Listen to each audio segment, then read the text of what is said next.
आपण पाहू शकता देगाव ते नांदेड हा रोड जाणारा पूर्ण पाण्याने भरलेला आहे।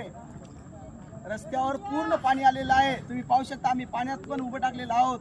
इथल्या स्थानिकच्या तहसीलदार असो, कोणता अधिकारी असो, कुठल्याही प्रशासनाने दखल घेतलेली नाही। स्थानिकचा आमदार असो, मतदारसंघातला आमदार असो किंवा नांदेड जिल्ह्याचा खासदार असो, कुठल्याही मंत्र्याने किंवा आमदाराने खासदाराने दखल घेतलेली नाही। आणि तुम्ही पाहू शकता हा ऊस आहे शेतकऱ्याचा, बघा किती पाण्याने भरलेला आहे।